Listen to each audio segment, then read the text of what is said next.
se dice, se investiga y se acota que es porque ellos han estado en contacto con parásitos, con microbios que han sido muy agresivos, quizás Ya. más que el SARS.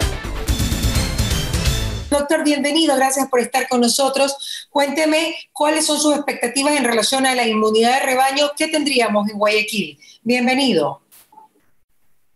Hola Doctor, Mariela, buenos días.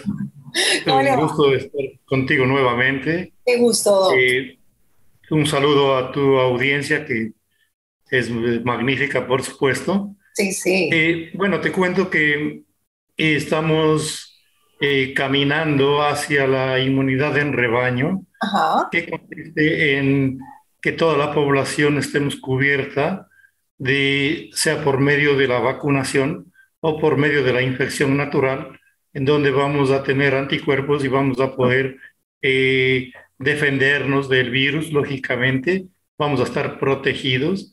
Mientras más rápido ocurra Mejor. esto, mucho mejor. Lo que no queremos es que sea con la infección natural, doctor, porque hay ciertos medios de comunicación que han hablado sobre eso, de hecho, sobre el tema de que deben dejar que la gente tenga la infección natural los que son antivacunas, ¿no? Lo cual parece una locura, porque dentro de la infección natural no sabemos a dónde nos va a llevar el río, pues. Bueno, por supuesto que la infección natural es un camino a adquirir inmunidad en rebaño. Claro, Si pero es también que, un camino para la muerte, ¿no? si es que no hubiéramos tenido vacunas, si ese hubiera sido solamente un camino que hubiéramos tenido, Ujú. eh, el, el costo para la humanidad hubiera sido muy grande. Muy alto. Hubieran tenido que morir 30 millones de habitantes para obtener inmunidad en rebaño sin el proceso de vacunación. Entonces, con el Ujú. proceso de vacunación vamos a agilitar esto, vamos a protegernos, vamos a proteger al resto. Se llama también inmunidad en manada, porque dentro de lo natural, pues uno puede ver que los animales se rodean a los más pequeños con el fin de protegerlos. Entonces, los adultos, al estar vacunados ahora, vamos a proteger a los niños, por supuesto, y los niños van a sentirse seguros de infectarse. ¿Qué es lo que está ocurriendo ahora? Pues lógicamente que cada uno emite un criterio diferente en el sentido de que los niños se van a contagiar. Pues los niños ya están contagiados. Es decir, la mayoría de niños se han contagiado porque han estado en contacto con los adultos, han estado conviviendo con adultos, cada uno ha tenido un familiar al menos que ha sido infectado por COVID. Entonces los niños se han contagiado, pero no se han enfermado. No hemos visto mortalidad infantil en nuestro país, es decir, que se haya agravado, que hayamos tenido muchos casos de COVID en los niños. Los niños han pasado la infección de manera asintomática y lo bueno es que ellos ya han adquirido anticuerpos. Es decir, si nosotros, yo veo en el hospital, los niños que han venido a la consulta traen pruebas positivas para COVID, incluso hisopado positivo, PCR positivo y no tienen ningún síntoma. Absolutamente Entonces, nada. la infección ha sido en ellos sumamente benigna y no ha progresado. ¿Usted cree, doctor, que tantos niños ya se han infectado y ya tienen la inmunidad a través de la enfermedad sin haber sido grave? ¿O haya una necesidad, como se está pensando gubernamentalmente, en sí vacunar a los niños?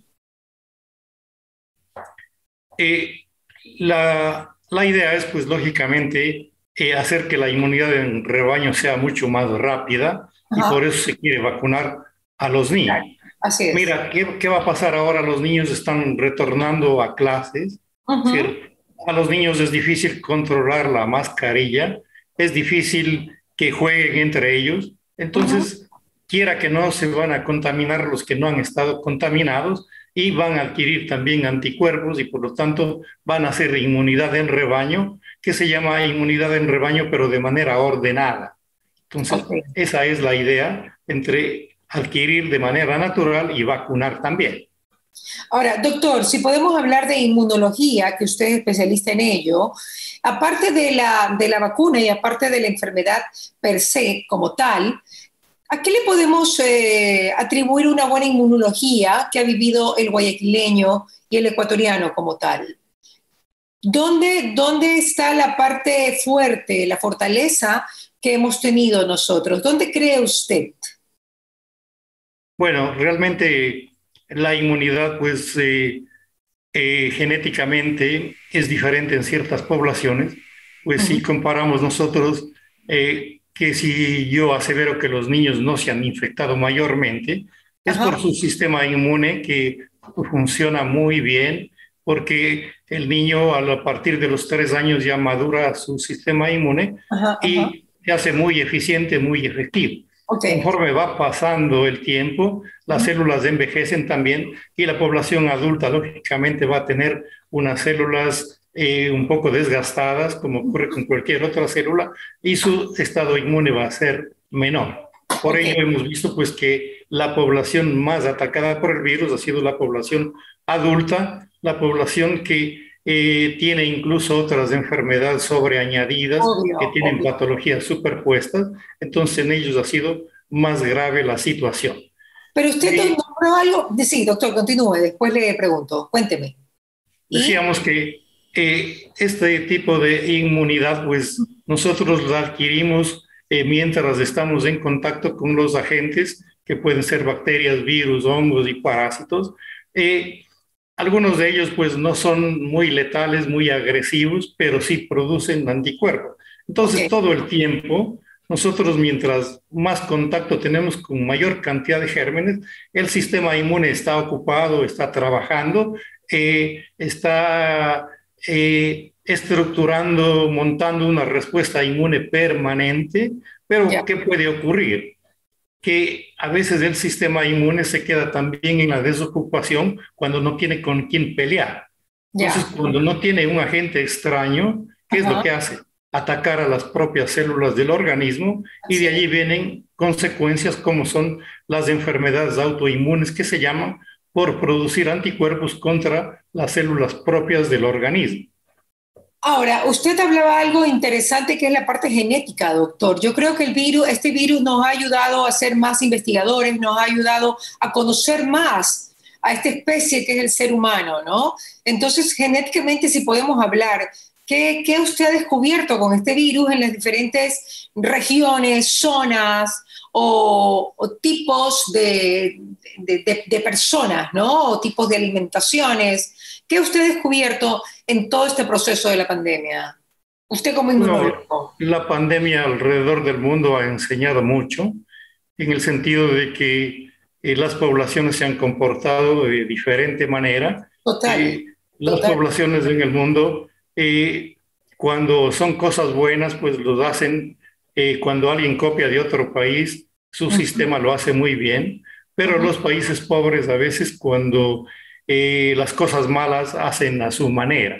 Entonces, ujú. la situación ha sido diferente en África, en Estados Unidos, en Latinoamérica, en donde hemos visto pues el comportamiento muy diferente del virus. Estamos viendo pues rebrotes, variantes diferentes, que al principio tuvimos mucho miedo con la variante Delta, Claro, pero lógicamente que esta variante, esta mutación, ha sido muy expansiva, pero no muy agresiva, no muy debilitante en el sentido de que no ha sido muy letal como era al principio, así es. que teníamos otras variantes. Lo que esperamos, lógicamente, la población, de que las mutaciones que han venido han sido para de tipo negativa. Entonces, Ajá. ¿qué tuviera que pasar dentro de la historia natural de la enfermedad? Que una mutación sea positiva y de tal manera que el virus mute, pero para no ser agresivo, para no ser infeccioso, y de esa manera pues saldríamos de la pandemia en donde tendríamos el virus circulando como la gripe, pero que no sea muy letal, muy infeccioso. Pero usted ha sabido de algún grupo de personas en el mundo, doctor, que haya tenido una mejor inmunidad dentro de sus investigaciones y todas las revistas científicas que usted lee, como Lancet y una cantidad de información internacional que hay. ¿Qué se puede decir de eso? Bueno, algunas revistas hablan mucho de que, por ejemplo, por qué en el África el virus no ha matado a tanta gente siendo un país, siendo países subdesarrollados. Que no hay tanta Lógicamente, agua, que no se pueden nosotros, lavar las manos. nosotros vemos en ellos que Ujú. todavía no se ha vacunado ni al 1% de la población. Entonces, dice, se investiga y se acota que es porque ellos han estado en contacto con parásitos, con microbios que han sido muy agresivos, quizás más que el SARS, el mismo paludismo. Ese parásito pues se queda conviviendo con nosotros mucho tiempo y eso ha hecho que su sistema inmune sea diferente, es decir, está en constante, ha tenido duras batallas antes, pues lógicamente que su sistema inmune parece que fuera mucho mejor que aquellos que no han tenido contacto con virus, bacterias muy agresivas. Entonces, el medio ambiente, la genética, tiene mucho que ver en esto en cuanto a una respuesta que puede dar el sistema cuando se trata de defenderse. Muy bien, doctor. Ya para finalizar, cuénteme cómo están en el hospital del IES, cuál es el comportamiento, cuál es la ocupación de camas en COVID o tal vez en dengue u otros temas que debamos cuidarnos ahora, ¿no? Porque pues ya mismo llega la temporada de invierno y tenemos que estar muy presentes con ese tema. Bueno, realmente hemos visto pues una disminución notable de la ocupación de pacientes por COVID. La mortalidad quizá puede ser un paciente diario. También pues escuchamos en otras casas de salud la misma tendencia. La población pues se ha relajado, no diría poco, sino bastante, en el sentido de que las cosas ya casi han vuelto a la normalidad.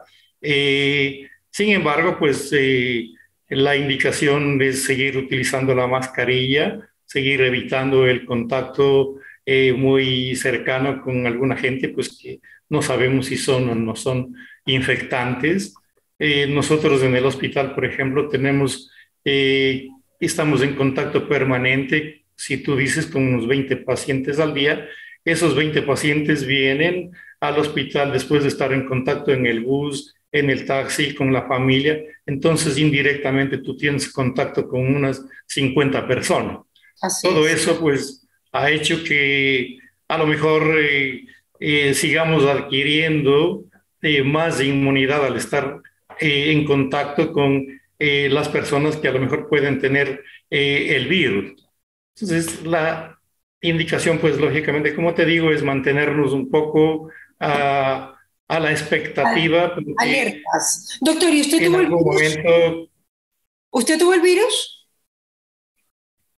Sí, pues de manera sintomática, ligera, en donde no hubo complicaciones y no hubo que asistir a un hospital. Luego, pues la vacuna nos ha hecho que nos sintamos más seguros. Lo que debiéramos recomendar también es que en el país no se ha hecho un estudio serológico longitudinal, es decir, en saber los anticuerpos que tenías antes de vacunarte y en saber los anticuerpos que tenías después de vacunarte. Siempre estamos nosotros refiriéndonos a la literatura de Estados Unidos, de Europa, pero yo creo que en el país debiéramos hacer estudios serológicos. Con la justa la gente se vacuna, doctor, con la justa la gente se vacuna, gracias a Dios hemos tenido vacunas. No creo que se pueda hacer ese tipo de examen de manera pública, ¿no? Más bien, pues de manera privada, tal vez haya gente responsablemente que lo pueda hacer y tener alguna estadística, ¿no? Pero yo creo con una fusión pública-privada, más bien, porque es un tema mucho más avanzado, ¿no? Que también requiere una gran inversión. Cuando la primera inversión siempre va a ser la vacuna. Por ese lado. Pues, lógicamente que la vacunación va a ser importante y yo creo que el gobierno ha alcanzado muchísimo en el sentido de haber cumplido una meta y va a seguir cumpliendo el resto de vacunación porque lo tenemos, la materia prima. Lo grave era cuando no teníamos la vacuna y todos estábamos asustados. ¿Cuál iba a ser el desenlace de la población?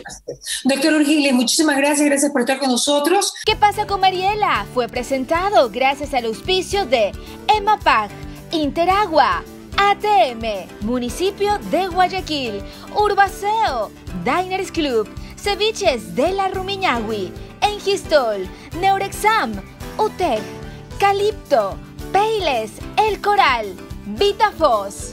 Cuando nos volvamos a encontrar.